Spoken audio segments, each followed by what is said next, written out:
Assalamualaikum warahmatullahi wabarakatuh.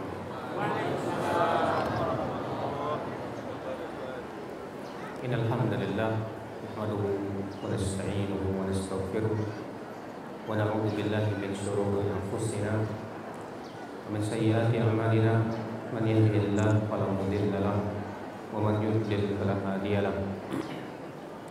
Asyhadu an la ilaha illallah wahdahu la syarika lahu wa asyhadu anna Muhammadan abduhu wa rasuluh.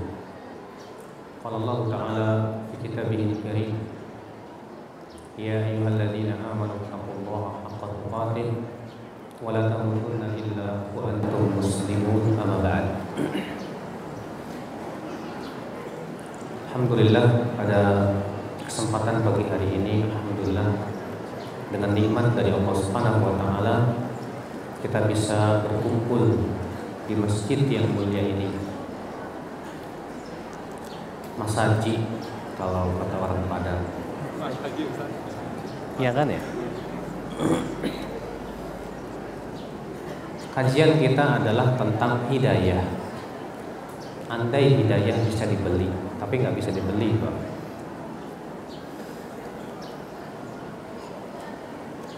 Pembahasan tentang hidayah itu sangat-sangat penting sekali, urgen. Kenapa? Karena hidayah itu adalah bekal kita dalam kehidupan dunia dan akhirat. Itu yang selalu kita minta dalam sholat kita. Berapa kali antum membaca ihdinas siratal mustaqim dalam satu malam, sehari semalam? Berapa kali? Berapa kali? 17 kali. Berarti cuma sholat wajib aja Bapak nih. Belum yang sunnah-sunnah. Lebih, ya kan? Berarti setiap hari 24 jam sering kali kita mengucapkan apa? Ihdinas siratal mustaqim. Apa artinya? Ya Allah, berikan kami hidayah kepada jalan-Mu yang lurus. Subhanallah, betapa urgennya kalau begitu. Apabila setiap harinya kita diperintahkan meminta kepada Allah lebih dari 17 kali. Saudaraku, untuk mendapatkan hidayah memang tidak mudah. Dan ketika kita mendapatkan hidayah, untuk mempertahankan hidayah pun juga tidak mudah. Hidayah harus kita usahakan, harus kita cari. Akan tetapi hidayah membutuhkan tempat yang baik. Karena hidayah itu bagaikan air yang turun dari hujan, dari langit. Apabila air itu mendapatkan tanah yang gersang, licin, dia akan menjadi longsor, malapetaka untuk kehidupan manusia. Tapi ketika tanah itu mendapatkan tanah, ya air hujan mendapatkan tanah yang subur dan gembur, maka air hujan itu akan bisa diserap dengan baik, menumbuhkan berbagai macam tanaman, rumputan, buah-buahan. Apabila air hujan itu turun, mendapatkan tanah yang berpenyakit, maka pada waktu itu tumbuhan yang tumbuh di atas tanah itu pun kurang baik hasilnya. Buah-buahannya pun kurang baik dan kurang bagus hasilnya. Tanah itu adalah hati. Air hujan itu adalah hidayah.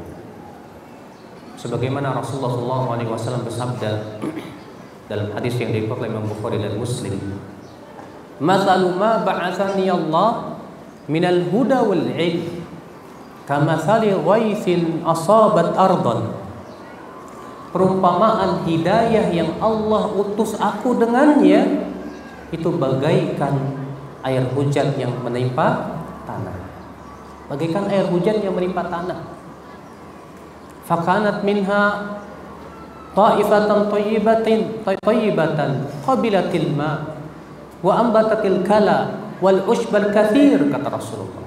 Di antara tanah itu ada tanah yang subur dan gembur. Dia bisa menyerap air dengan baik. Dia pun menumbuhkan tanaman, tumbuhan dan banyak rerumputan yang bermanfaat. Kemudian Rasulullah mengatakan, wa minha ta'ifah qabilatil ma, ta'ifah tumsikul ma. Ada lagi tanah yang hanya bisa menahan air, akan tetapi ia kurang bisa mengambil manfaat dari air tersebut. Wa ukhra innamah yaqi'an, kata Rasulullah, la tumsiku ma'an wa la tumbitu kalaan. Ada lagi tanah yang tandus, dia tidak bisa menahan air dan tidak pula ia bisa menumbuhkan tanaman. Masya Allah. Berarti Bapak, kalau kita ingin mendapatkan hidayah, hati kita ini harus di-manage. Apabila kita ingin mendapatkan hidayah, berarti hati kita ini harus cocok mendapatkan hidayah. Ketika hati tidak cocok mendapatkan hidayah, hidayah akan pergi. Hidayah akan pergi. Bagaikan air yang menimbulkan longsor, sehingga akhirnya tidak ada manfaatnya buat tanah tersebut, yang ada malah petaka. Oleh karena itulah orang-orang munafik, hidayah tidak bermanfaat buat mereka. Kenapa? Karena di dalam hati tersebut ada penyakit-penyakit kemunafikan, sehingga penyakit ini menyebabkan hidayah tidak tumbuh dalam hatinya. Al-Quran turun, orang munafik ketika diturunkan Al-Quran, bukan Al-Quran itu menambah keimanan mereka, akan tetapi Allah mengatakan apa? Fazadatum rijsan ila rijsihim. Allah mengatakan dalam surat At-Taubah, wa idza ma unzilat suratun faminhum man yaqulu ayyukum zadathu hadhihi imana fa ammal ladzina amanu fazadatum imanan wa hum yastabshirun wa ammal ladzina fi qulubihim maradun fazadathum rijsan ila rijsihim wa matu wa hum kafirun. Allah mengatakan begitu. Apabila diturunkan ayat Al-Quran, surat dari Al-Quran, berkata orang-orang munafik itu, siapa sih yang akan bertambah keimanannya dengan diturunkannya surat ini? Maka Allah mengatakan apa? Adapun orang yang beriman, dengan diturunkannya surat dari Al-Quran, semakin bertambah keimanannya. Adapun orang yang ada dalam hatinya penyakit kemunafikan, dengan diturunkannya surat Al-Quran, apa yang terjadi, Pak? Bertambahlah penyakit samping penyakit yang ada, dan mereka pun mati dalam keadaan kafir. Bayangkan akhwat Islam, azakumullah. Ada orang subhanallah sudah mendapatkan hidayah, sudah ngaji dia bertahun-tahun, banyak dia hafal ayat-ayat, tapi rupanya dia tidak berusaha mempertahankan hidayah itu. Akhirnya hidayah pun pergi dari hatinya, sehingga dia pun menjadi orang-orang yang tersesat. Coba buka dalam surat Al-A'raf ayat 175. Allah Subhanahu wa taala mengisahkan seorang lelaki yang bernama Bal'am, hidup di zaman Nabi Musa alaihissalatu wassalam. Si Bal'am, tahukah Bapak sekalian, ia hidup di zaman Nabi Musa atau setelahnya. Dia diberikan oleh Allah Subhanahu wa taala ayat-ayat Allah, diajarkan kepadanya ayat-ayat Allah. Dia tahu, faham. Tapi subhanallah, si Bal'am malah meninggalkan ayat-ayat Allah tersebut. Allah mengatakan dalam surat Al-A'raf ayat 175 itu, Pak, watlu alaihim naba'al ladzi atainahu ayatina fansalakha minha fa'atba'ahu syaitan fakana minal ghawin walau syi'na larafa'nahu biha walakinnahu akhlada ilal ardi wattaba'a hawa. Allah mengatakan, bacakan kepada mereka tentang berita orang-orang yang telah kami ajarkan kepadanya ayat-ayat kami tersebut, tapi ia lepas dari ayat-ayat kami.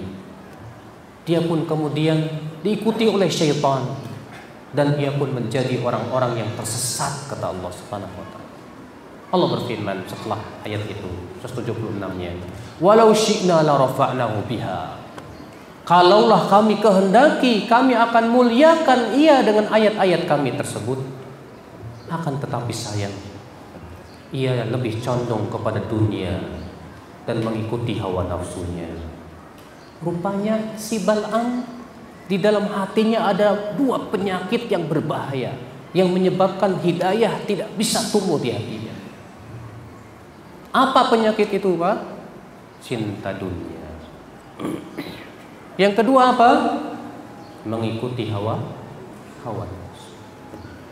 Makanya siapa saja yang di dalam hatinya ada condongnya kepada dunia besar dan mengikuti hawa nafsunya kuat, ilmu tidak akan bermanfaat buat dia. Tak akan bermanfaat.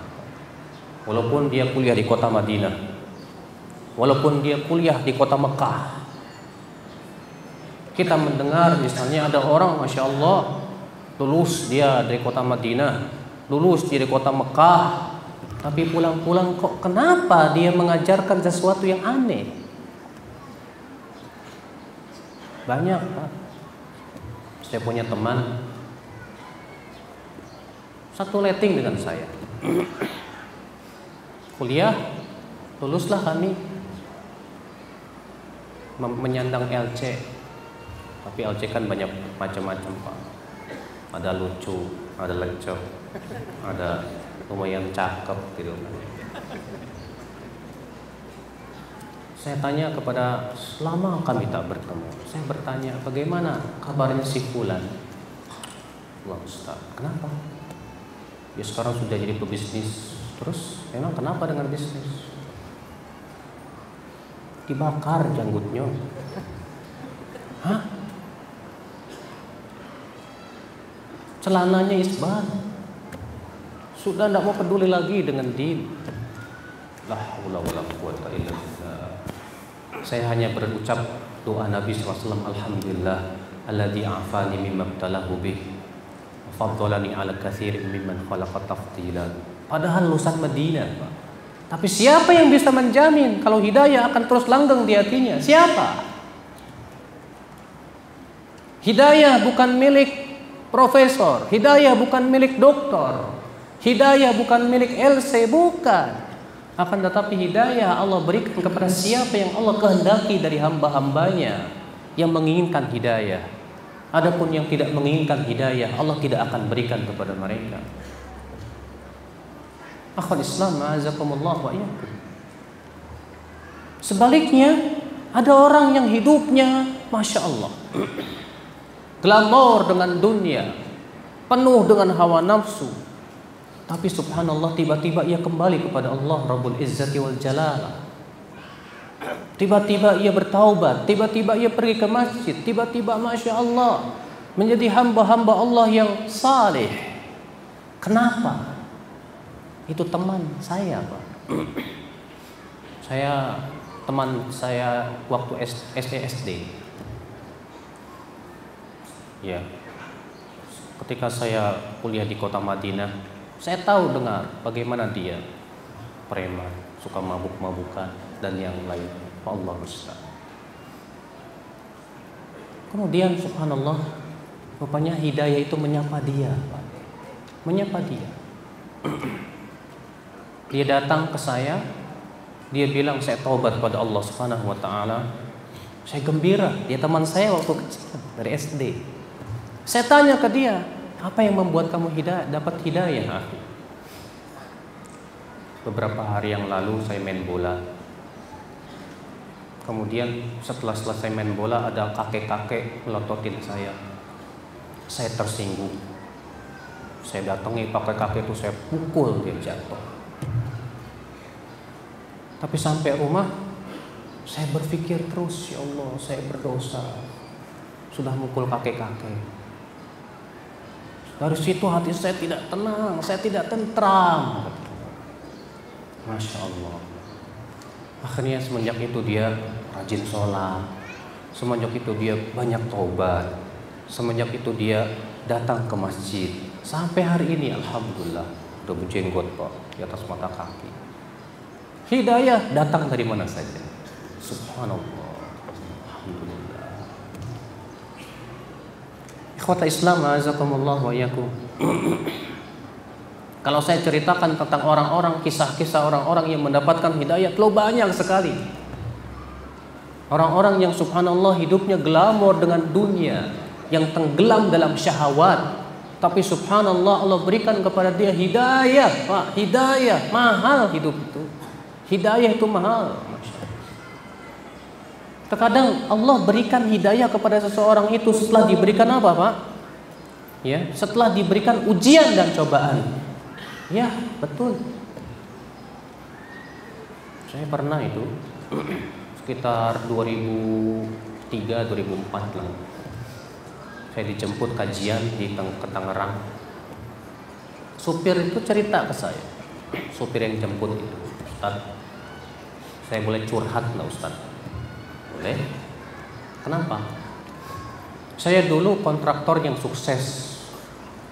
Rumah saya banyak, mobil saya mewah. Tapi sedikit demi sedikit usaha saya ya hancur. Rumah-rumah sudah saya jual. Mobil-mobil pun sudah saya jual. Sekarang saya memulai dari awal lagi. Dia cerita ke saya, curhat begitu Pak, sambil berlinang air mata. Saya bilang ke dia, akhi, saya mau tanya kepada Anda, tolong dijawab. Apa itu? Ketika kamu masih kaya raya, dengan rumah yang megah, kendaraan yang mewah, bagaimana keadaan anak dan istrimu? Dia berpikir, iya betul. Saya dulu waktu saya masih kaya, pagi-pagi yang terdengar suara dangdutan, anak-anak karaokean, istri saya keluar mempertontonkan auratnya. Baik, sekarang bagaimana? Sekarang alhamdulillah, di pagi hari saya mendengar anak-anak saya melantunkan Al-Quran. Istri saya sudah memakai jilbab. Kata saya, mana yang kamu sukai? Keadaan kamu dulu waktu senang atau sekarang?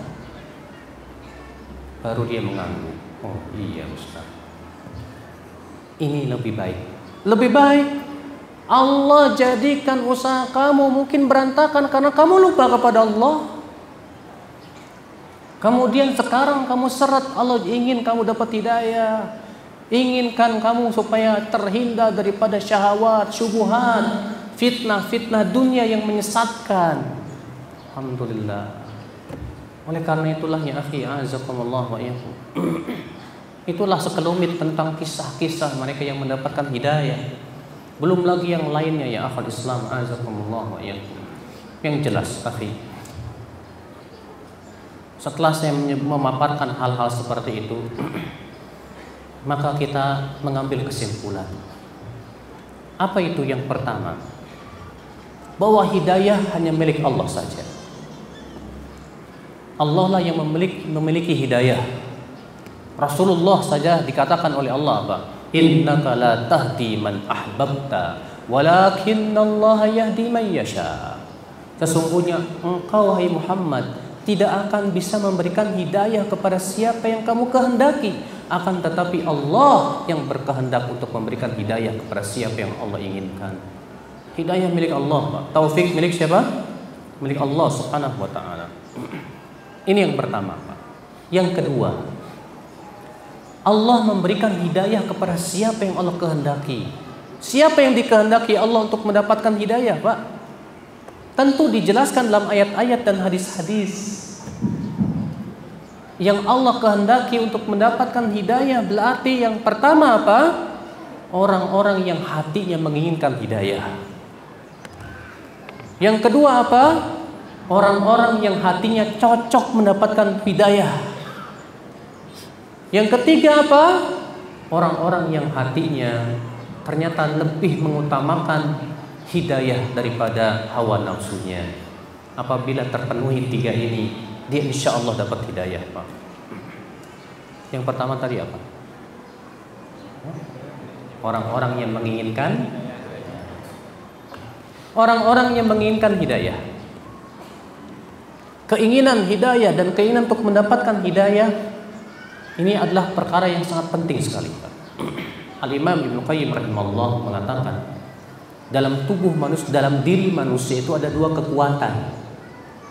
Ya, yang pertama quwwatul iradah, yaitu kekuatan keinginan. Yang kedua quwwatul ilm, kekuatan apa? Ilmu dan pemahaman. Ada orang diberikan oleh Allah kekuatan ilmu dan pemahaman, tapi tidak mempunyai kekuatan iradah, keinginan. Sehingga akhirnya dia tidak dapat ilmu, tidak dapat hidayah. Ada orang diberikan oleh Allah keinginan, tapi tidak diberikan oleh Allah ilmu dan pemahaman, sehingga dia pun tidak mendapatkan hidayah. Maka apabila 2 kekuatan ini kita gunakan, insya Allah menjadi sesuatu yang luar biasa. Maka Bapak sekalian, setiap kita harus berkeinginan untuk mendapatkan hidayah. Bagaimana supaya hati kita berkeinginan untuk mendapatkan hidayah, Bapak? Karena keinginan itu akan muncul kapan? Coba saya mau tanya sama Bapak. Bapak ada keinginan kawin lagi nggak, Pak? Ketawa sih Bapak. Hah? Ada nggak? Enggak. Masya Allah. Berarti istrinya hebat ini. Sudah dicukupi nih Bapak ini. Ditanya mau kawin lagi? Enggak. Masya Allah. Ini udah kawin belum? Belum kawin. Kasihan. Pengen kawin nggak? Pengen ya? Pengen. Ada keinginan kawin? Ada. Apa sebabnya Anda punya keinginan? Udah kawin, Pak? Udah kan? Pengen nggak kawin lagi, Pak? Belum punya keinginan. Masya Allah. Yang ini? Belum punya. Rata-rata kayaknya belum punya semua. Ikhwata Islam, azakumullah. Keinginan muncul kenapa? Karena ada motivasi. Keinginan muncul karena apa? Karena ada dorongan. Banyak dorongan. Dorongan itu berupa syahwat. Dorongan itu berupa motivasi tentang kebaikan. Dorongan itu banyak ya. Berarti supaya kita mendapatkan, supaya kita mempunyai keinginan hidayah, kita harus ada motivasi dan dorongan. Naam ya akhwat Islam. Tanpa itu sulit sekali kita mendapatkan keinginan tersebut ya akhwat Islam. Semakin motivasinya kuat, semakin keinginan pun kuat. Seseorang yang begitu sangat menginginkan harta, kenapa? Karena motivasinya kepada harta dan dorongannya dan cinta dia kepada harta kuat sekali, Pak. Kuat sekali cintanya kepada harta. Semakin cinta kepada harta, semakin keinginan dia untuk mendapatkan harta kuat sudah. Demikian pula ada orang yang begitu sangat kuat berkeinginan untuk jadi gubernur, jadi bupati, anggota DPR. Kenapa keinginannya begitu kuat? Ada motivasi, ada cinta. Cinta itu yang sangat kuat terhadap kedudukan, yang menyebabkan dia berusaha sekuat tenaga, bahkan berkeinginan keras untuk mendapatkan kedudukan yang diinginkan. Nah, makanya ya akhi azakumullah, keinginan akan muncul di saat telah tumbuh dan mengetahui tentang sesuatu yang kita inginkan tersebut. Ya Allah, ya akhwat Islam, azakumullah. Maka demikian pula hidayah. Kita harus menginginkan hidayah.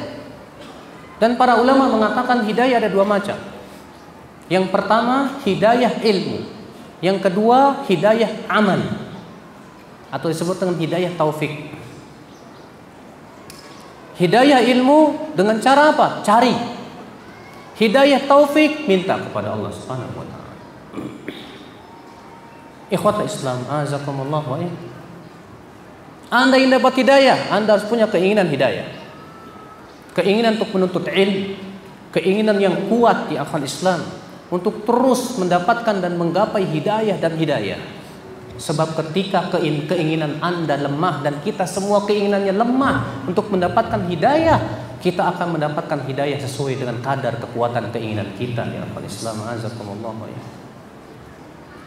Makanya lihat Imam Syafi'i pernah ditanya, "Hai Syafi'i, bagaimana keadaan hatimu di saat engkau menuntut ilmu?" Apa kata Imam Syafi'i? Bagaikan seorang ibu yang kehilangan anak satu-satunya, dia cari semaksimal mungkin. Sudahkah kita dalam mencari hidayah seperti itu? Bagaikan orang yang kehilangan satu-satu anaknya yang sangat dia cintai, ataukah kita mencari hidayah hanya sebatas sampingan saja? Maka hasil hidayah yang akan kita dapatkan dipengaruhi oleh keinginan tersebut. Ya akhwal Islam azakumullah ya. Makanya akhwal Islam azakumullah ya. Allah memang memberikan hidayah kepada siapa yang Allah kehendaki. Akan tetapi tentunya seseorang diberikan oleh Allah hidayah pasti ada sebab-sebabnya, banyak sebabnya dan faktornya ya akhwal Islam azakumullah ya. Maka akhi, perbaiki hati kita.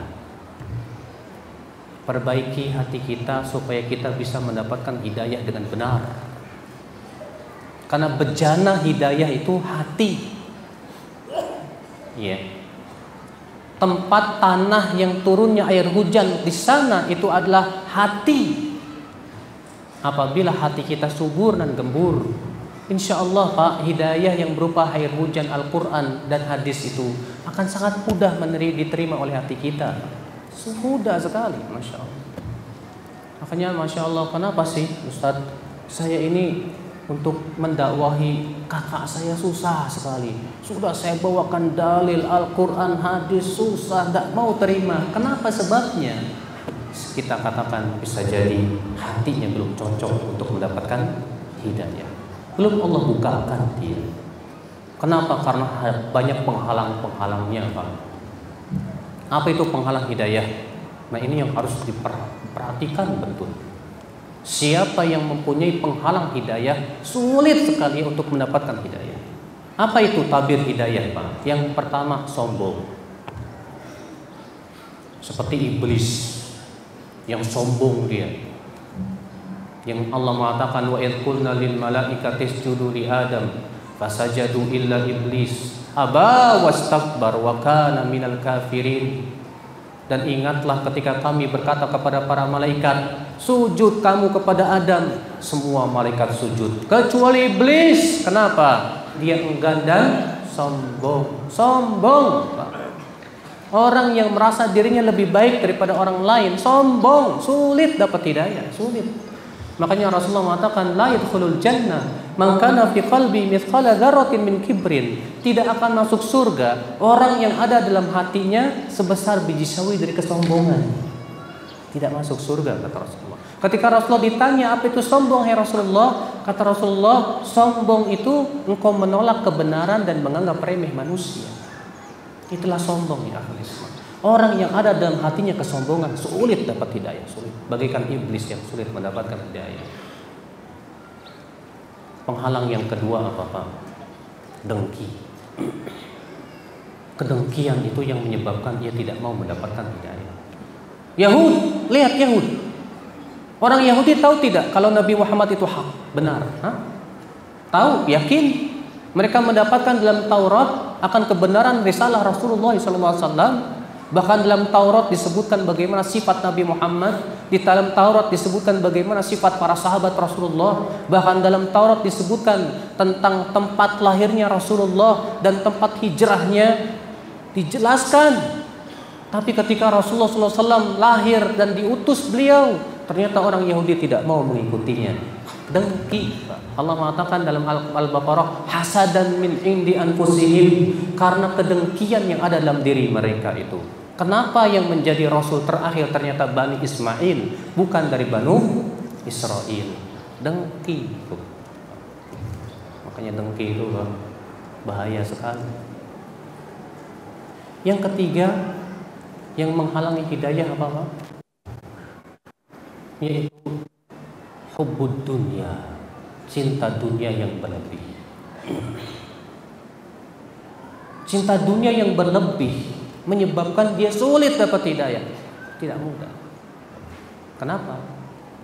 Karena perintah Allah dan larangan Rasulullah seringkali tidak disukai oleh hawa nafsu kita. Tidak. Seringkali terkadang tidak sesuai dengan keinginan dunia kita, Pak. Ya kan?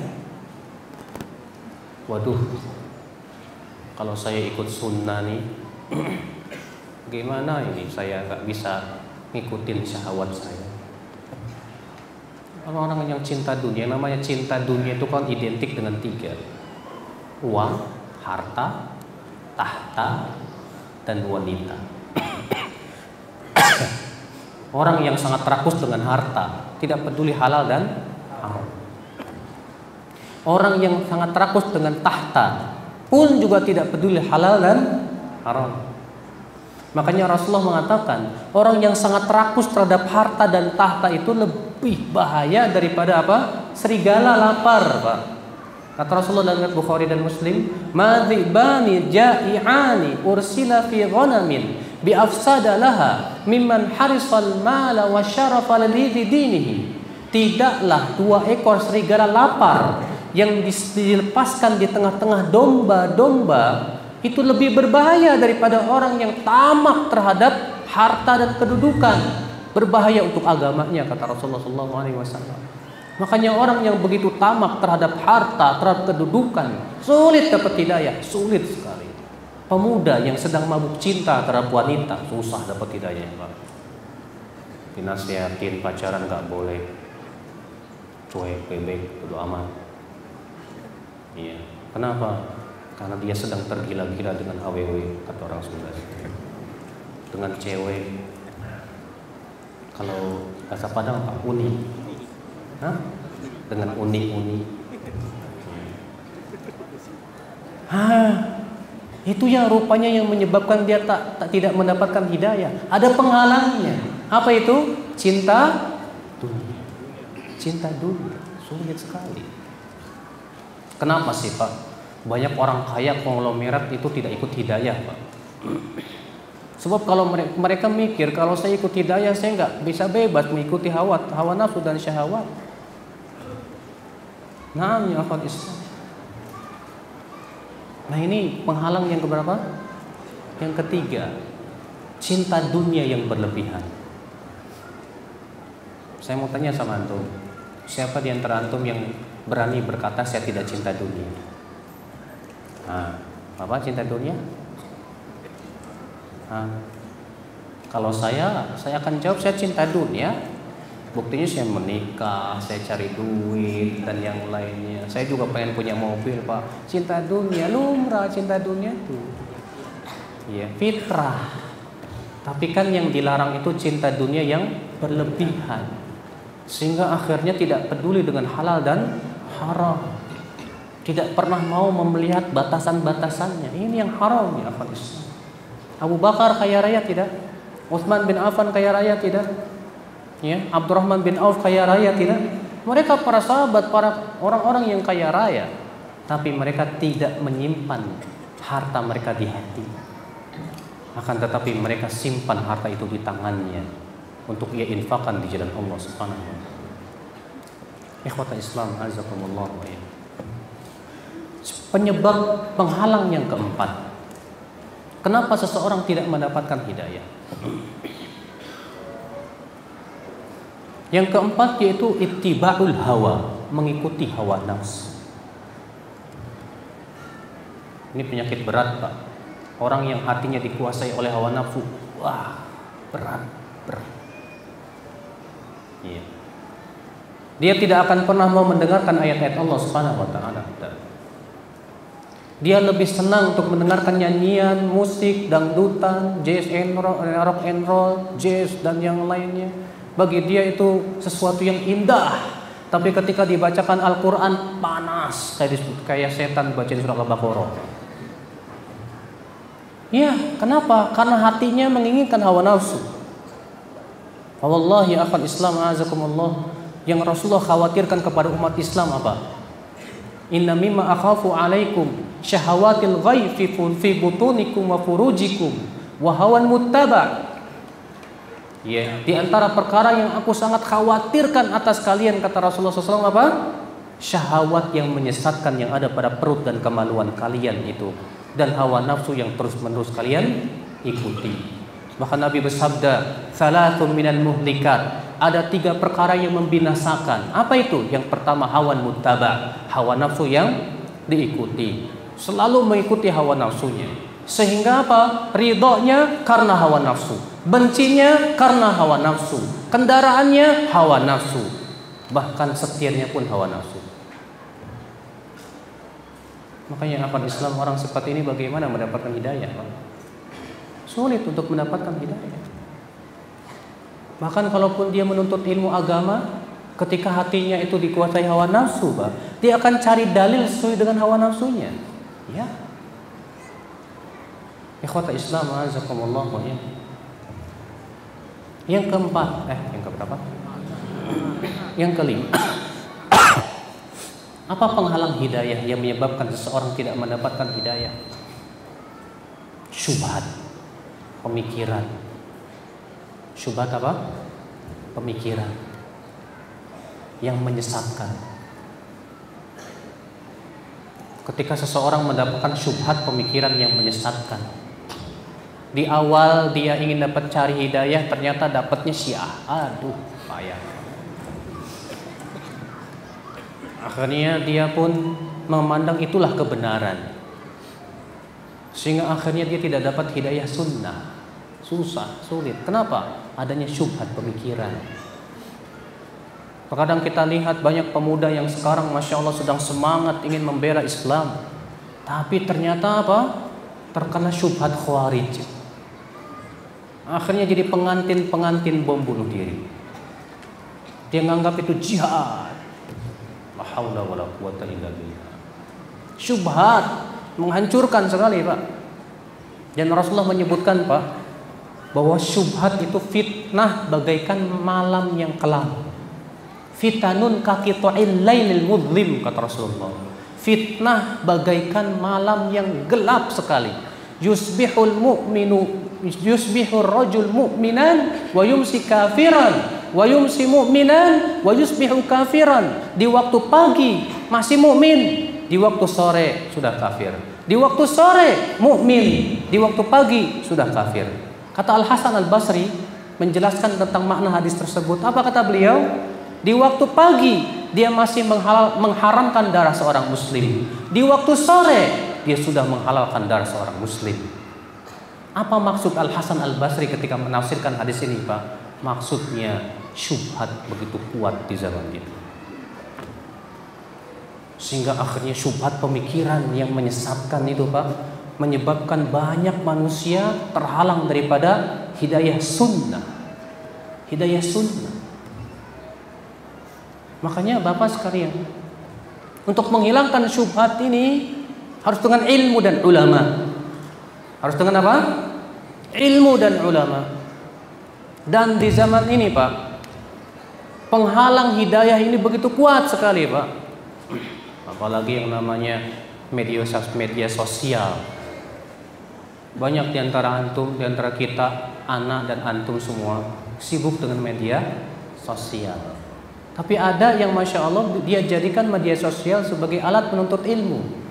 Dia ikuti grup-grup yang diasuh para asatidzah, sehingga ia dapat ilmu yang manfaat dan banyak. Ada lagi sebagian penuntut ilmu yang menggunakan media sosial hanya untuk berdebat dan berdebat. Kalau berkomentar bagaikan ulama besar. Ada tidak, Bang? Banyak. Kan ada. Banyak. Sehingga akhirnya apa? Itu yang membuat dia terhalang dari ilmu yang banyak.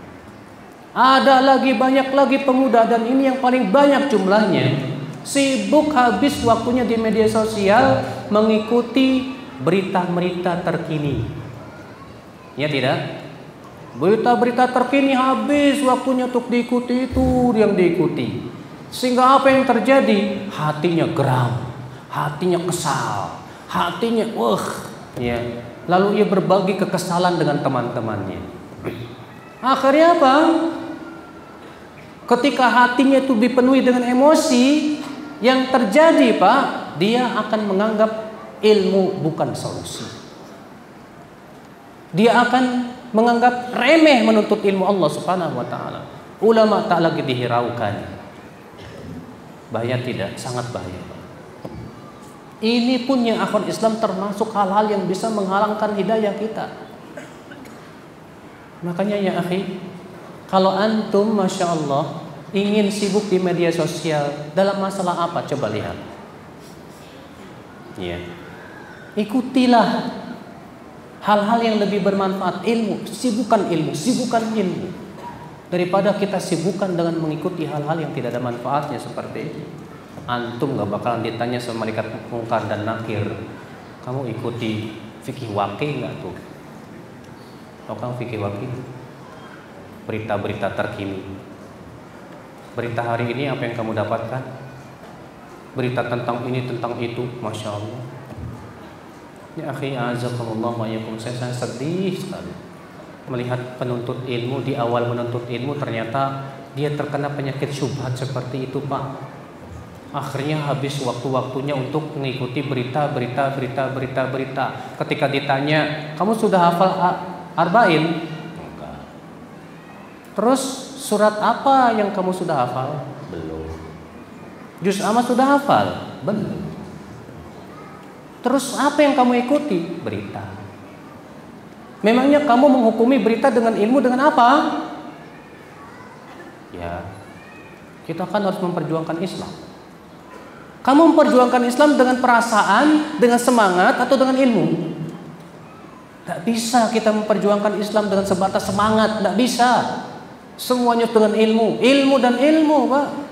Makanya Rasulullah SAW sibuk waktunya beliau untuk berdakwah, dakwah, ilmu. Sementara kita habis waktu kita untuk berita. Ini jenis dari syubhat loh Pak. Ini bisa menghalangi kita dari hidayah Pak. Sehingga kita pun bisa terhalang dari ilmu yang banyak Pak. Dari ilmu yang banyak. Allah musta'an wal istiqlal. Ya, makanya dari itulah ini penghalang yang keberapa itu? Hah? Yang keberapa? Yang kelima. Yang keenam. Apa itu? Syubhat. Syubhat pemikiran yang menyesatkan. Maka dari itu ya akhi, di dalam menuntut ilmu, Masya Allah antum anda lihat banyak penuntut ilmu di zaman sekarang ini Pak. Alhamdulillah kajian sunnah sudah mulai merebak Pak. Ya, ramai. Ya, alhamdulillah. Dan ini sesuatu yang menggembirakan kita, alhamdulillah. Tapi tentunya Pak, dalam menuntut ilmu sekali lagi pilih dan pilah. Pilih kepada siapa Anda menuntut ilmu, nggak bisa sembarangan. Harus kita pilih. Yang kita ambil adalah ustadz-ustadz yang kokoh keilmuannya dan lurus manhajnya. Jangan sembarangan supaya kita selamat dari syubhat, Pak. Selamat dari syubhat. Wallahi akhwal Islam azakumullah wa iyyakum. Dan itu sudah diingatkan oleh para ulama salaf terdahulu. Kalau di zaman dahulu, di zaman Imam Ahmad bin Hanbal, ulama sangat banyak Pak. Tapi apa kata salah seorang daripada mereka? Kami apabila ingin mengambil ilmu dari seseorang, kami duduk 2 bulan lamanya untuk memperhatikan orang itu siapa. Kami tanya ke orang-orang siapa namanya, ya kemana saja dia berguru, bagaimana keilmuannya, bagaimana akidahnya, sampai-sampai yang ditanya bertanya, apakah kamu ingin menikahkan dia dengan anak wanitamu? Sampai begitu Pak. Sementara kita tidak peduli siapapun yang berbicara tentang din, bawa dalil seakan-akan wah ini. La wallah bukan begitu caranya Pak. Imam Al-Barbahari yang wafat tahun 327 Hijriah memberikan kepada kita sebuah metode yang luar biasa. Beliau berkata apa? Undur rahimakallah lihat oleh kalian, semoga Allah merahmatimu.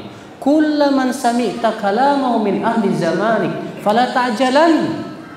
Setiap orang yang kamu dengarkan ucapannya di zamanmu itu, jangan tergesa-gesa untuk segera diterima atau ditolak. Jangan tergesa-gesa. Hatta tandura fi, sampai kamu periksa dulu. Hal takallama fi wa ahadun minas sahabah, ada tidak para sahabat terdahulu yang mendahului pendapat dia, atau pendapat ulama terdahulu yang mendahului dia. Kalau tidak ada, kata beliau, fatruku, tinggalkan. Kalau ada, maka pegang kuat-kuat. Lihat, ini harus kita lakukan, Pak, di zaman seperti ini. Imam Barbahari wafat tahun berapa tadi? 327 Hijriah. Itu di zaman beliau sudah ngomong begitu. Gimana di zaman sekarang? La haula wala quwata illa billah. Maka dari itulah yang hafal Islam azakumullah ya. Kalau kita ingin selamat dari syubhat, yang harus kita lakukan tadi, seleksi guru kita. Pilih, tidak bisa setiap orang yang berbicara tentang din bisa kita ambil ilmunya yang hafal Islam. Yang harus kita ambil ilmunya yang seperti apa? Yang pertama kata para ulama, yang lurus akidah dan manhajnya. Sebagaimana Rasulullah bersabda dalam riwayat Ibnu Mubarak dalam kitab Az-Zuhud, "Inna min asyratis sa'ah an yultamasal ilmu indal asagir." Di antara tanda hari kiamat, ilmu akan diambil dari al-asagir. Siapa itu al-asagir? Kata Ibnu Mubarak, ahlul bidah, orang-orang yang menyimpang pemikirannya, akidahnya, manhajnya. Jangan diambil. Yang kedua, keahlian. Mumpuni dia di dalam bidangnya, ambil. Kalau memang dia betul-betul ahli, kata Imam An-Nawawi, la yanbaghi li talibil ilm an yatluba illa mimman kamalat ahliyatuh. Tidak layak penuntut ilmu untuk mengambil ilmu kecuali dari orang yang telah kokoh keilmuannya, kokoh, Pak. Bukan sembarangan. Yang ketiga, yang baik akhlaknya, sehingga kita bisa meniru dia bagaimana akhlaknya. Ikhwata Islam azakumullah wa iyyakum. Nah inilah ya akhi, ya penghalang-penghalang hidayah. Yang apabila penghalang itu ada pada diri kita, sulit sekali kita mendapatkan hidayah ya akhi Islam azakumullah wa iyyakum. Ya.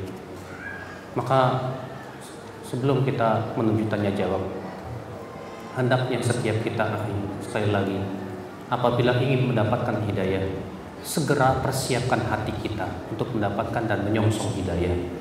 Bersihkan ia dari penyakit-penyakitnya, penyakit kesombongan, cinta dunia, dan yang lainnya. Betul-betul isi hati kita dengan iman dan Islam. Jadikan hati kita penuh dengan cinta kepada Allah dan Rasul-Nya. Insya Allah dengan seperti itu akan mudah sekali kita mendapatkan hidayah dari Allah Subhanahu wa taala. Wabillahi taufik. Saya kira cukup sampai di sini dan kita buka tanya jawab. Allahu akbar.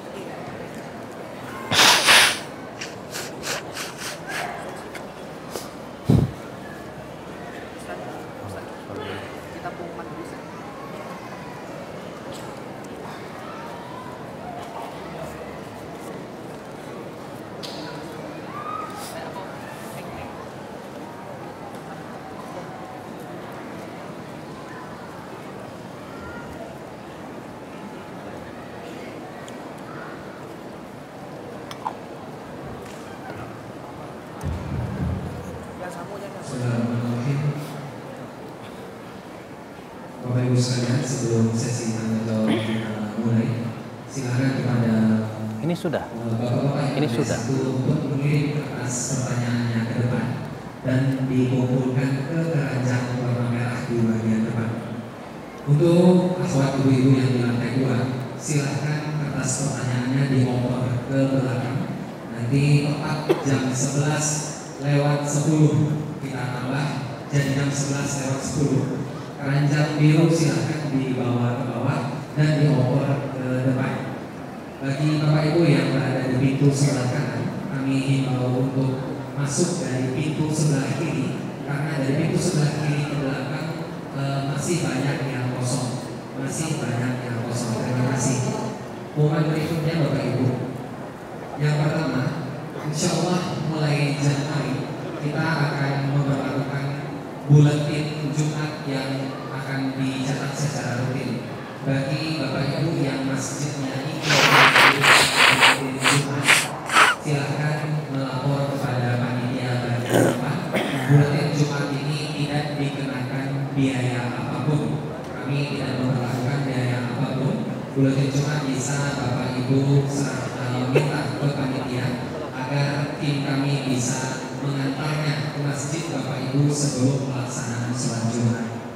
Informasi yang kedua mengenai pendaftaran manasik haji bersama Surau TV dan Yayasan Darul Iman. Dalam hal ini manasik haji akan dibimbing oleh Al-Ustaz Buya Muhammad Al-Fisham LCMA dan kawan-kawan. Profil Ustaz adalah Ustaz yang berpengalaman bertugas sebagai penyuluh penerjemah musim haji di Kementerian Urusan Islam Saudi Arabia sejak tahun 2000, dan Ustaz juga alumni lulusan dari pendidikan Universitas Islam Madinah Saudi Arabia, dan Ustaz juga telah berpengalaman 11 tahun menetap bermukim di Saudi Arabia. Manasik haji akan kita mulai tanggal 14 Januari. Bagi Bapak Ibu yang ingin manasik haji sesuai dengan Al-Quran dan Sunnah dengan dalil yang sahih dan sesuai dengan ketentuan yang diberlakukan Kementerian Urusan Islam di Saudi Arabia, dapat bergabung bersama kami dengan mendaftar ke panitia bagian depan. Kita akan atur nanti sekitar 13 pertemuan. Dan informasi terakhir, bagi Bapak Ibu yang sudah mendapatkan kertas registrasi info kajian, kami ulangi, bagi Bapak Ibu yang sudah mendapatkan kertas registrasi info kajian, silakan untuk mengisi data diri Anda dan mengirim ke depan agar bisa dikumpulkan oleh panitia. Terkhusus bagi yang kemarin sudah mengisi ketika tabligh akbar di Masjid Nurul Iman bersama Ustaz Abdullah Taslim, maka tidak perlu lagi dikumpul ke depan, nanti akan terjadi double data. Namun bagi Bapak Ibu yang sebelumnya sudah pernah registrasi kajian tetapi tidak melalui kertas ini, terhitung sebelum tabligh akbar Ustaz berusaha, silakan tetap mengisi, karena metode pengisian data kajian ini adalah penyempurnaan dari dulu registrasi via SMS yang saat ini masih sedang ada persoalan. Dan itu saja yang kami sampaikan. Insya Allah kita memasuki sesi tanya jawab kepada Ustaz kami persilakan. Ada pertanyaan? Baik Bapak dan Ibu sekalian, kita lanjutkan dengan pertanyaan. Saya berharap ketika pertanyaan ini terutama ibu-ibu jangan ngobrol dulu. Karena kebiasaan terkadang kalau udah pertanyaan ibu-ibu itu nganggap sesi ngobrol. Jadi tetap dengerin Bu ya. Nanti ngobrolnya habis selesai kajian jam 12 malam gak apa-apa.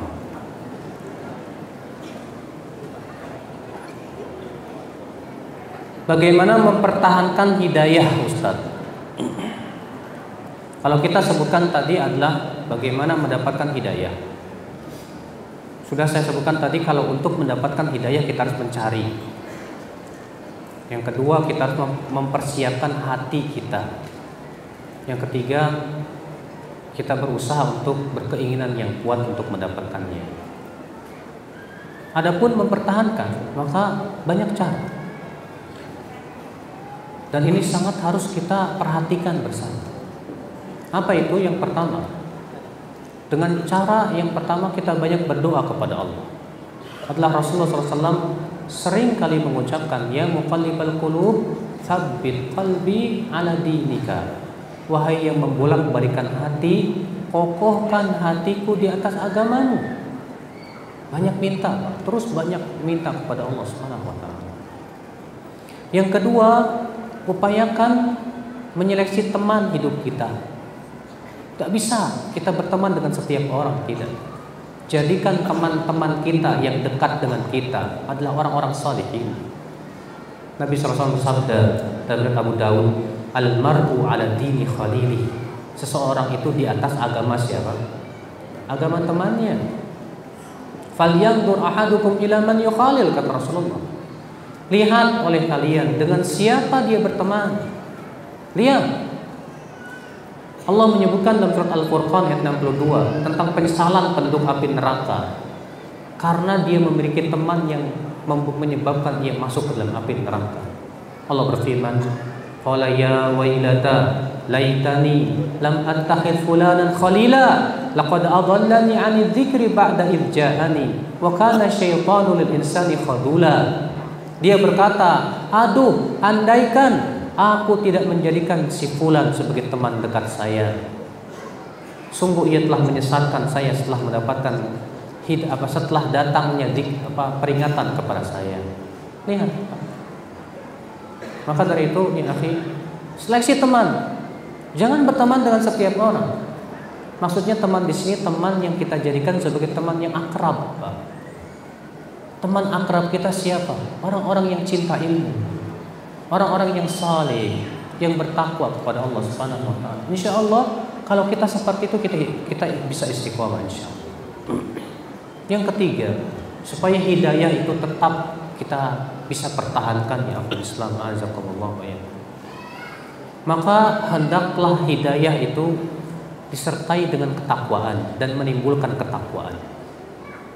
Karena ketika hidayah tidak menimbulkan ketakwaan, Allah tidak akan tambah.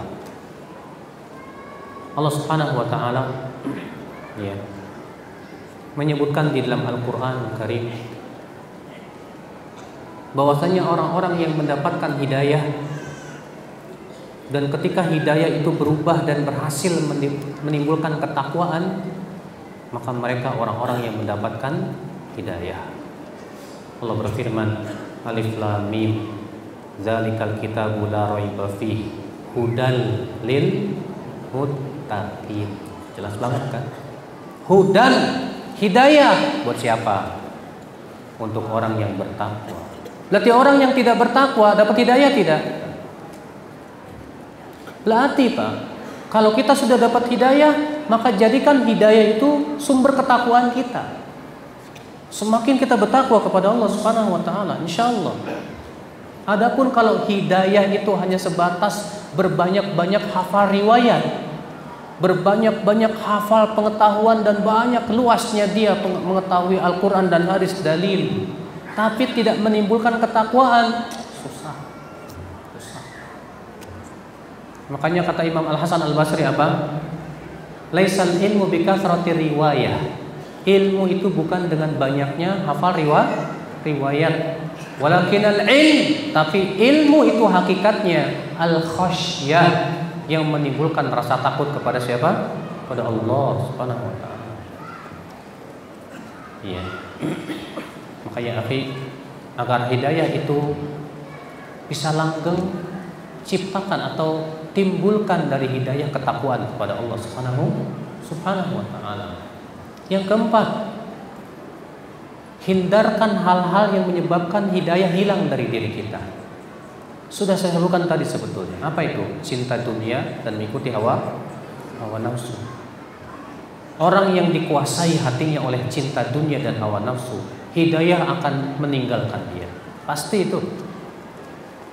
Iya. Tapi ketika seseorang Masya Allah lebih cinta akhirat, hatinya pun tidak dikuasai oleh hawa nafsu, tapi cinta kepada Allah dan Rasulnya, insya Allah Pak, dia langgeng dapat hidayah. Iya.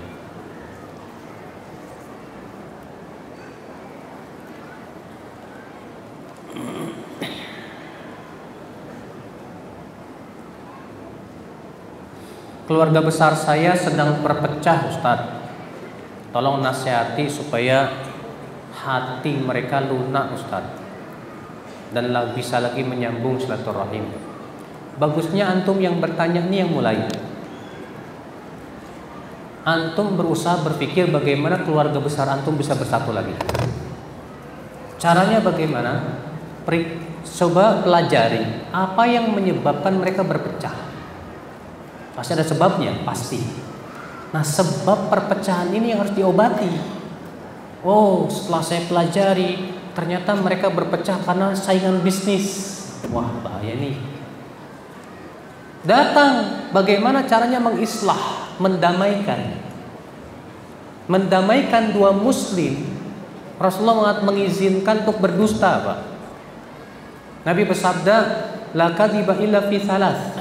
Tidak boleh berdusta kecuali dalam 3. Yang pertama, seorang istri atau suami berdusta kepada pasangannya. Tapi yang dimaksud dusta di sini kata para ulama, dusta yang menimbulkan rasa cinta, bukan dusta gombal. Dusta gombal. Dusta artinya yang menyebabkan pasangan kita itu malah suudzon sama kita, bukan. Ya. Ikhwata Islam azakumullah. Yang kedua kata Rasulullah, boleh berdusta kalau untuk mendamaikan dua muslim yang sedang bertengkar. Gak apa-apa kita datang ke kakak kita, Pak. Ya sebetulnya saudara kita itu sebetulnya cinta deh sama kakak. Kemarin saya mendengar dia suka muji-muji kakak, mendoakan bahkan. Padahal enggak gitu. Dusta enggak apa-apa. Lunakan hatinya. Walaupun dengan berdusta enggak apa-apa kata Rasulullah SAW. Maka dari itu ya akhi, yang bertanya ini yang harus berpikir, bagaimana saya menjadi sumber pemersatu keluarga saya. Tapi kalau sebab perpecahannya yang satu Syiah, yang satu Sunni, wah ini harus didakwahi nih Pak yang sesatnya, Pak. Ya. Yang sesatnya harus didakwahi. Siapa yang salah ini? Ini orang Syiah, saya harus dakwahi dia. Bagaimana supaya dia meninggalkan kesyiahannya? Soalnya nggak mungkin Syiah Sunnah dipersatukan, nggak mungkin. Itu bagaikan air dengan minyak, nggak mungkin. Ya, ini apa Islam? Azakumullah wa iyyakum.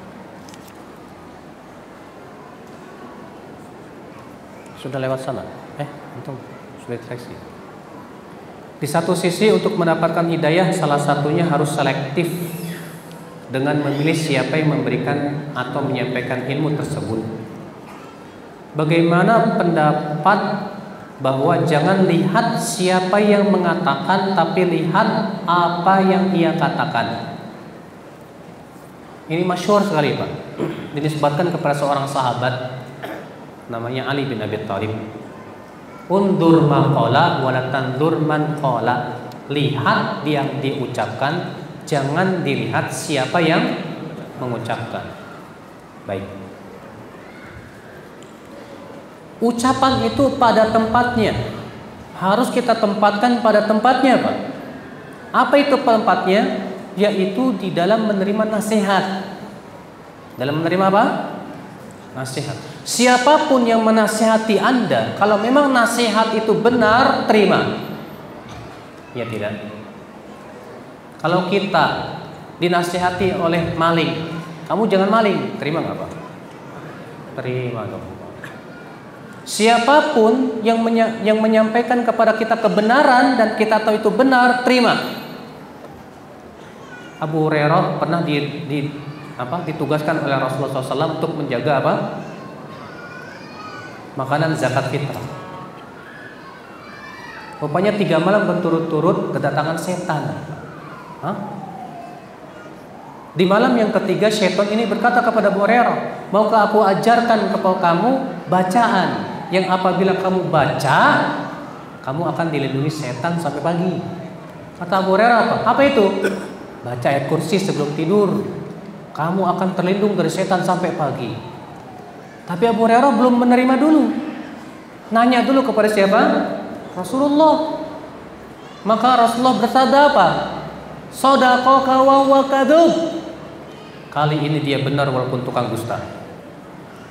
Kata Rasulullah, Abu Hurairah, kamu tahu tidak siapa yang 3 malam berturut-turut datang kepada kamu itu? Tidak ya Rasulullah. Itu setan.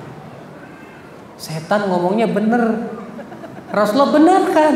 Tapi apakah Rasulullah mengatakan kepada Abu Hurairah, Abu Hurairah, silahkan kamu menuntut ilmu kepada setan? Kalau begitu beda tidak Pak? Beda jauh. Menuntut ilmu itu artinya kita bersimpuh kepada seseorang untuk menggali ilmunya. Maka kalau kita menuntut ilmu pada seseorang, harus orang yang ahli di bidangnya, yang lurus akidah dan manhajnya. Adapun kita menerima kebenaran, menerima nasihat, na'am, dari siapapun yang menyampaikannya, bila itu memang benar, terima. Jadi ucapan itu harus ditempatkan pada tempatnya. Ya, tidak boleh dimutlakkan.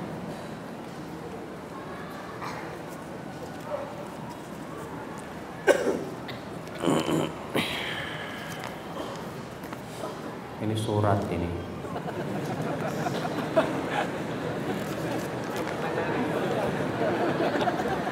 Untung bukan surat cinta.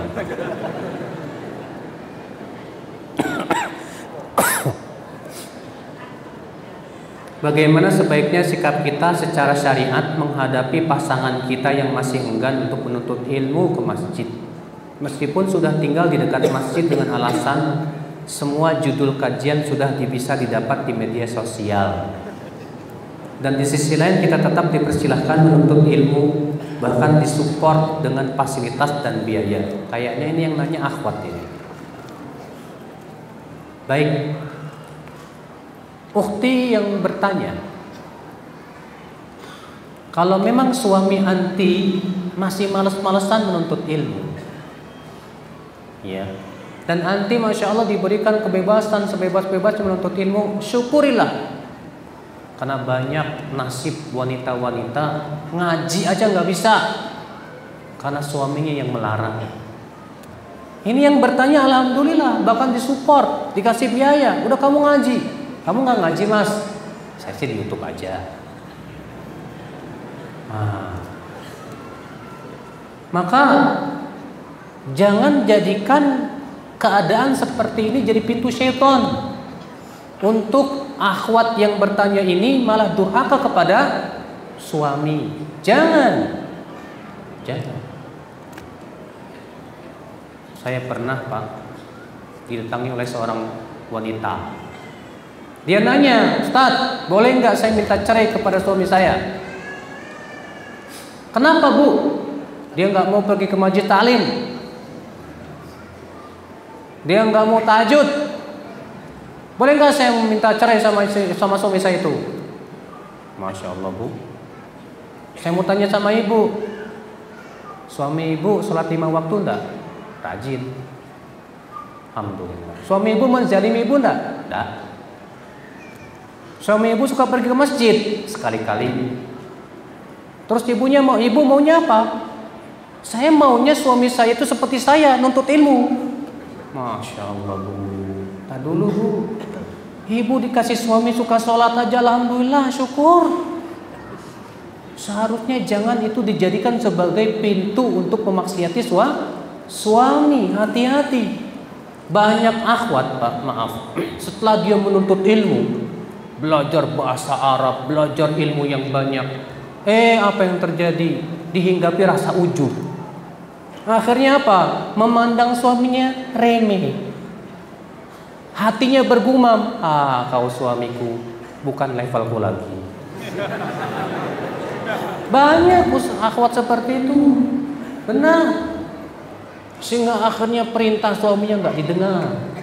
Seharusnya akhwat tersebut yang harus dia pikirkan adalah bagaimana saya praktekkan ilmu ini kepada suami saya dulu. Masya Allah Man, kamu kok setelah ngaji ke Ustadz Elvi tambah mantep nih servisnya ini. Ajib ini. Masya Allah.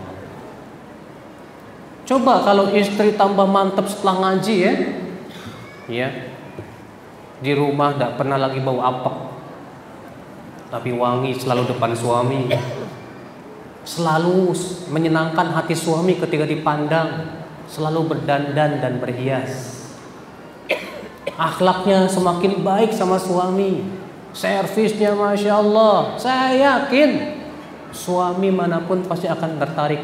Kok masya Allah, istri saya ini luar biasa sekali. Saya jadi penasaran, saya pengen ikut kajian kan. Bisa jadi, iya kan? Iya, bisa jadi. Makanya untuk berubah itu tidak mudah, tidak mudah.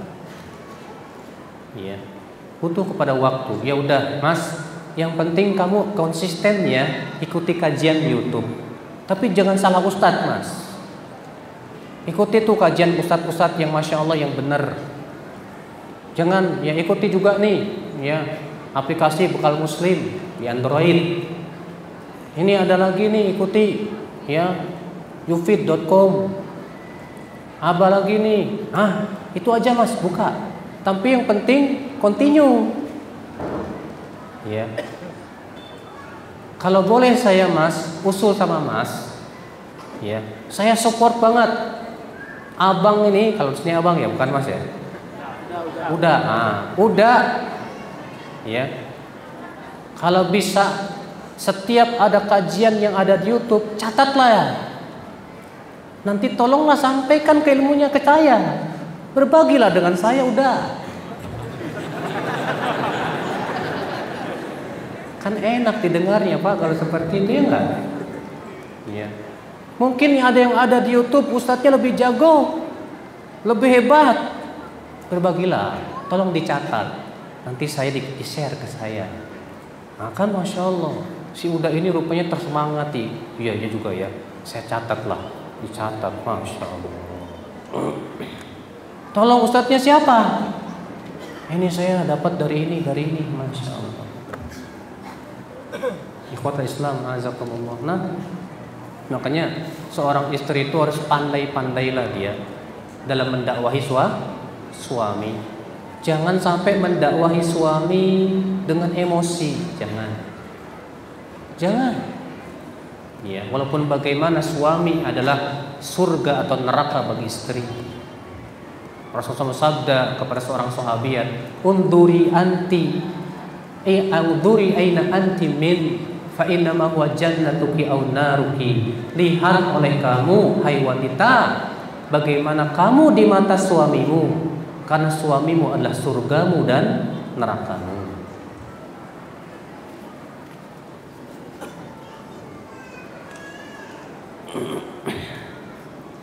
Bagaimana kita menyikapi orang yang berbeda manhaj dengan kita, dan bagaimana mengajak mereka agar mereka mendapatkan hidayah.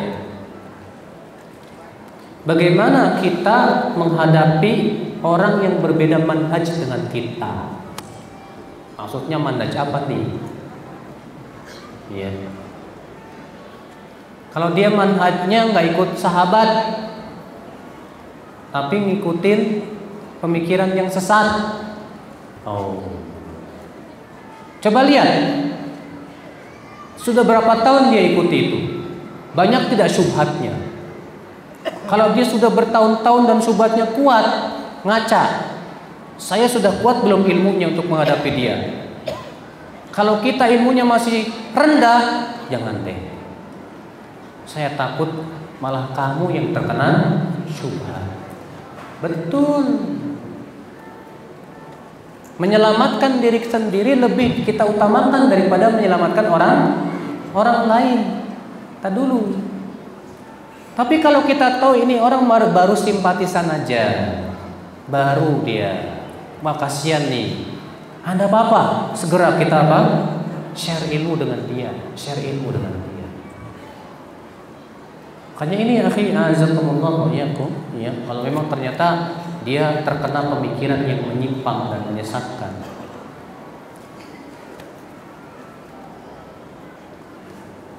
Bagaimana cara menjaga hidayah di lingkungan yang belum mengenal sunnah? Memang ikhwatul Islam, lingkungan itu sangat berpengaruh sekali akhi. Kalau antum berada di lingkungan yang di situ banyak perzinahan, susah antum. Kalau antum berada di lingkungan di situ ternyata kampung maling, waduh, apalagi. Kalau antum berada di lingkungan di situ tukang mabuk isinya, antum langsung keluar. Segera keluar, jangan tinggal di tempat seperti itu, supaya Allah tidak timpakan azab secara rata kepada kita. Sementara kita tidak mampu untuk mengingkari kemungkaran. Tapi kalau kita berada di suatu lingkungan, alhamdulillah mereka enggak membuat maksiat tapi mereka belum mengenal sunnah. Mereka Masya Allah rajin ke masjid, tapi sayang masih diwarnai oleh kebid'ahan dan yang lainnya. Maka yang harus kita lakukan bagaimana? Yang pertama Pak, akhlak dulu. Pelihara akhlak kita kepada tetangga kita, sering memberikan hadiah, memperlihatkan akhlak itu luar biasa. Makanya Rasulullah SAW sebelum Allah jadikan seorang nabi dan rasul, Rasulullah terkenal dengan apa? Akhlaknya. Akhlaknya luar biasa. Ya. Setelah kita memelihara akhlak kepada tetangga, kita sering mengunjungi mereka, sedikit demi sedikitlah kita pahamkan sesuai dengan kemampuan kita. Memang ya, sekali lagi ya, untuk merubah manusia sekaligus nggak mungkin. Butuh waktu ya, akhi. Ya. Apabila semangat kita untuk beribadah turun, Ustaz, apakah itu tandanya hidayah telah hilang dari kita, hati kita? Tidak hilang, cuma turun saja hidayahnya. Ya akhi, Rasulullah SAW mengabarkan dalam hadis yang sahih. Rasulullah sabda, "Inna likulli amalin syirrah wa likulli syirratin fatrah. Faman kanat fatratuhu ila sunnah faqad ihtada, wa man kanat fatratuhu ila ghairi dzalika faqad halak." Setiap amal ada masa-masa semangat sekali, dan setiap masa semangat ada masa-masa turun dan lemah, kata Rasulullah. Maka barang siapa yang masa turun dan futur itu kepada sunnah lagi, ia dapat hidayah. Dan siapa yang masa turunnya bukan kepada sunnah, maka ia binasa. Binasa. Baik, Pak. Setiap amal ada masa semangatnya. Bapak, Ibu, setiap kita ini harus ada amal yang kita menonjol padanya. Harus, Pak. Bapak menonjol dalam apa? Zikir, atau baca Quran, atau salat tahajud, atau sedekah. Ada nggak amal kita yang menonjol di situ? Harus ada. Dengarkan, Rasulullah mengatakan, setiap orang nanti di hari kiamat akan dipanggil menuju pintu surga sesuai dengan amalan yang menonjol padanya. Ada yang dipanggil dari pintu apa? Sedekah. Ada yang dipanggil dari pintu apa? Sholat. Ada yang dipanggil dari pintu puasa, namanya pintu rayyan. Ada yang dipanggil dari pintu sedekah. Ada yang dipanggil dari pintu jihad. Coba Pak, bayangkan. Kira-kira Bapak, kalau nanti hari kiamat kira-kira dipanggilnya dari pintu apa itu? Pernah nggak kita berpikir sejenak itu? Pernah tidak? Saya selama hidup saya menonjol dalam amalan apa ya? Sedekah kurang, puasa juga jarang, sholat, payah, zikir kagak pernah, jarang pula. Terus saya nanti di hari kiamat dipanggil dari pintu mana? Nah ini Pak. Makanya Rasulullah bersabda kepada Bilal bin Rabah. Apa kata Rasulullah? Hai Bilal, kabarkan kepada saya amal yang paling kamu harapkan dalam Islam. Kata Bilal, hai Rasulullah, amal yang paling saya harapkan dalam Islam, setiap kali saya berhadas, saya berwudu, dan saya sholat 2 rakaat. Sekarang kalau saya tanya sama antum, apa amalan yang antum harapkan dalam Islam? Ada nggak jawabannya? Kalau ada, alhamdulillah, saya selalu sedekah. Alhamdulillah, setiap hari saya baca Al-Quran 5 juz. Masya Allah. 1 juz, gak apa-apa. Amalan saya yang paling harapkan, Saya selalu membantu fakir miskin dan orang-orang susah. Alhamdulillah. Coba deh Pak, Ibu, tanya kepada kita, diri kita sendiri, saya dan antum sama aja. Apa amalan yang sangat kita harapkan dalam Islam? Ini pertanyaan yang Rasulullah sampai tanyakan kepada siapa? Bilal. Nah sekarang pertanyaan ini ganti, tanya kepada diri sendiri, amal apa yang saya harapkan dalam Islam? Terus apa hubungannya dengan futur? Setiap amal kata Rasulullah pasti ada masa semangat. Baik, Pak, Bapak pernah nggak suatu hari Bapak sangat luar biasa dalam baca Quran? Masya Allah semangat sekali. Dan pernah nggak merasakan setelah itu kok mulai apa? Berkurang, drop. Ustaz, saya bingung Ustaz. Kenapa? Saya dulu kalau baca Quran sehari bisa 3 juz Ustaz. Sekarang boro-boro 1 juz Ustaz. Setengah juz pun enggak. Paling juga selembar 2 lembar. Masya Allah. Kenapa itu bisa terjadi ya? Kita katakan karena Rasulullah sudah mengabarkan itu. Apa kata Rasulullah tadi?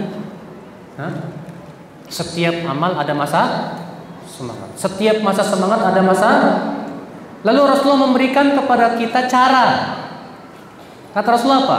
Siapa yang masa futurnya, lemahnya kepada sunnah lagi dapat hidayah. Baik. Antum ketika mulai lemah baca Quran, antum kemana nih perginya? Saya kok Ustaz, semakin lemah saya baca Quran, malah semakin rajin baca Quran. La ilaha illallah. Berarti antum berpindah dari sunnah kepada sesuatu yang bukan sunnah. Binasalah antum nih.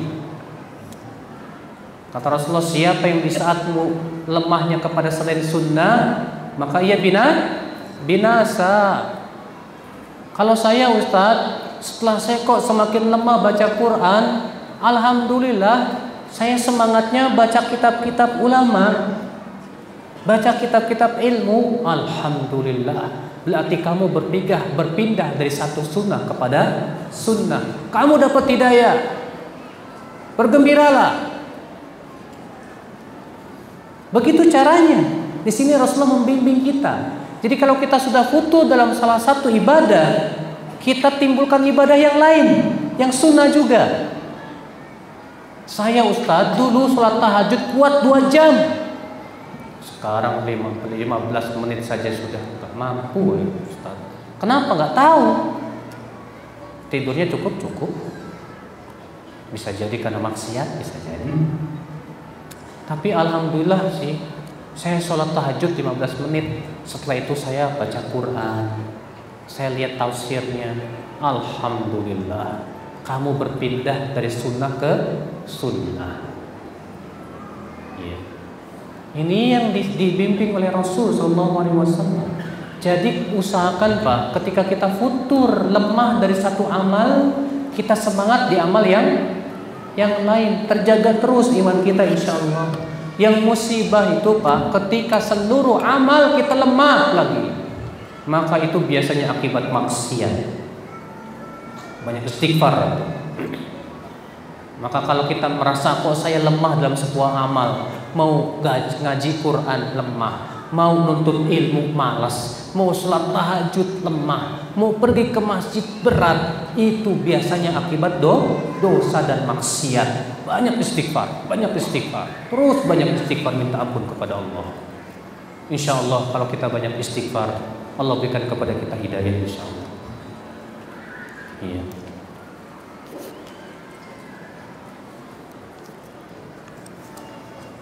Saya ingin bertanya, berapa kali hidayah itu datang kepada diri setiap muslim Ustaz?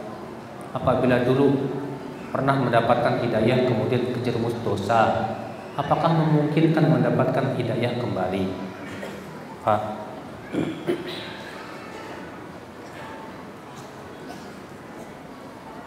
ini orang bertanya setiap hari, hidayah harus datang kepada kita berapa kali? Tergantung antum. Antum setiap hari dapat hidayahnya berapa kali? Maksudnya hidayah ilmu. Baik, Ustaz, saya itu kok senangnya nonton film kungfu, Ustaz. Baca komik-komik kungfu. Masya Allah, kamu dapat hidayah kungfu.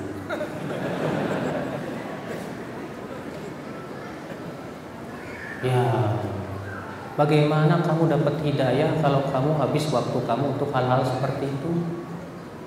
Kalau kamu ingin dapat hidayah yang lebih banyak, berarti kamu harus banyak-banyak membaca kitab-kitab, baca Al-Quran, baca tafsir. Itu namanya hidayah. Itu namanya hidayah. Makanya kenapa kata Ibnu Qayyim, setiap harinya kita disuruh mengucapkan ihdinas siratal mustaqim, ihdinas siratal mustaqim, ihdinas siratal mustaqim, karena hidayah itu sangat banyak sekali. Maka kita harus terus minta kepada Allah hidayah. Sekarang Bapak sudah dapat hidayah tidak dalam pakaian kita? Kita sudah dapat hidayah belum dalam akidah kita? Kita sudah dapat hidayah belum dalam tata cara ibadah kita? Kita sudah dapat hidayah belum dalam mata kita? Kadang kan Masya Allah Pak, jenggotnya muat 4.000 hadis. Tapi kalau ngelihat akhwat cantik gak pernah bisa diem. Berarti ini matanya belum dapat hidayah nih. Belum dapat hidayah.